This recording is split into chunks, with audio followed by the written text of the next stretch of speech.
दोस्तों इमेजिन कीजिए एक ऐसा आर्थिक संकट जिसने अमेरिका जैसी सुपर पावर की भी नींव हिला दी। Time came when the ticker tape in the broker's office told a new story. Imagine कीजिए एक ऐसा संकट जहां बच्चे स्कूल नहीं जा पा रहे हैं, 25% आबादी अपनी जॉब खो चुकी है और लाखों लोग सड़कों पे आ चुके हैं, बैंक बंद हो चुके हैं और शेयर मार्केट 90% से अपनी वैल्यू खो चुका है। जी हाँ, हम बात कर रहे हैं अमेरिका के सबसे बड़े इकोनॉमिक क्राइसिस के बारे में, द ग्रेट डिप्रेशन। इस वीडियो में हम बात करेंगे कि ग्रेट डिप्रेशन क्यों हुआ, अमेरिका ने उसको कैसे रिजॉल्व किया और अगर इंडिया जैसी कंट्री के साथ फ्यूचर में ऐसा इकोनॉमिक क्राइसिस आए तो हमारी सरकारें इसके लिए क्या करेंगी। तो आइए शुरू करते हैं। दोस्तों, द ग्रेट डिप्रेशन का सबसे बड़ा ट्रिगर पॉइंट माना जाता है 1929 का share market crash. 16.5 million shares of stock sold in a single day. 1920 के दशक में अमेरिका का शेयर मार्केट एक बबल की तरह बहुत तेजी से बढ़ रहा था। शेयर अपनी एक्चुअल वैल्यू से काफी ऊपर ट्रेड कर रहे थे। फिर 1929 में ये बबल फूटा, शेयर्स के प्राइसेस गिरे, फिर इन्वेस्टर्स ने अपना आपा खो दिया और बहुत ही भारी मात्रा में शेयर्स की सेलिंग हुई, जिससे मार्केट की वैल्यू 90% से कम हुई, जिसका सीधा इम्पैक्ट बैंक्स पे पड़ा।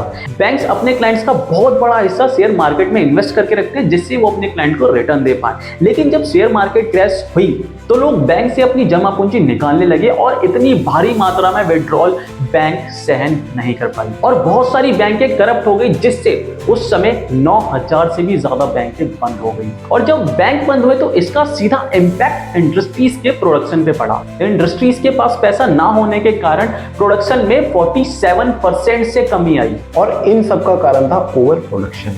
1929 में जब शेयर्स के भाव रॉकेट हो रहे थे तो कुछ बड़ी बड़ी कंपनीज ने अपना प्रोडक्शन बहुत ही बड़ी मात्रा में बढ़ा दिया, जिससे इन्हें बहुत ही कम दामों में अपना प्रोडक्ट सोल्ड आउट करना पड़ा, जिससे प्रॉफिट तो कम हुआ लेकिन शेयर की प्राइसेस बहुत गिरने लगी और 29 अक्टूबर 1929 को मार्केट क्रैश हो गया, जिसे द ब्लैक ट्यूसडे के नाम से भी जाना जाता और जिसका इम्पैक्ट आम जनता पर बहुत ही भयानक तरीके से पड़ा।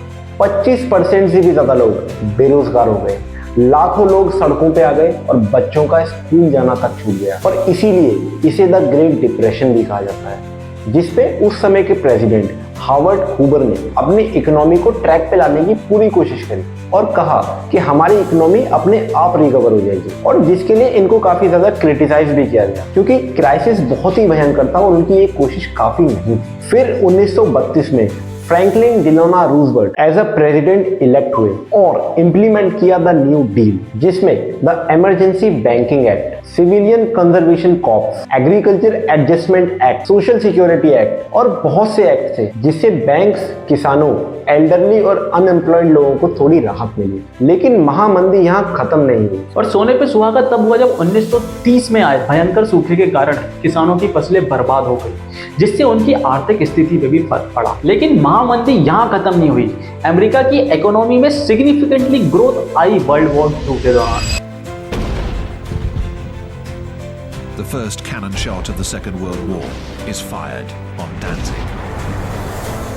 जहां पे US the Arsenal of democracy भी बना, जहां पे अमेरिका ने 3 लाख से भी ज्यादा एयरक्राफ्ट, 1.5 लाख से भी ज्यादा शिप्स और 80,000 से भी ज्यादा टैंक्स का प्रोडक्शन किया। और यही नहीं, ओवर 16 मिलियन अमेरिकन ने सर्व किया मिलिट्री में during the world war II। दोस्तों, जहां वर्ल्ड वॉर में काफी सारे देश और उनकी इकोनॉमी खत्म हुई, वहीं अमेरिका ने अपने आप को खड़ा किया और आज के समय पे दुनिया की सबसे बड़ी इकोनॉमी और सुपर पावर बना हुआ है।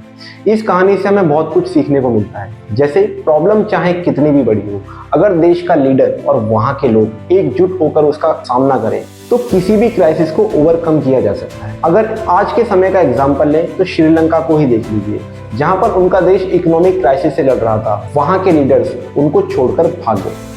अगर इंडिया में कल को ऐसा कोई इकोनॉमिक क्राइसिस आता है तो इंडिया की सरकार उसे कैसे रिजॉल्व करेगी, हमें कमेंट सेक्शन में बताइए। और अगर वीडियो अच्छी लगी और ऐसे ही टॉपिक्स पे और भी वीडियोस चाहिए तो हमारे चैनल को सब्सक्राइब कीजिए।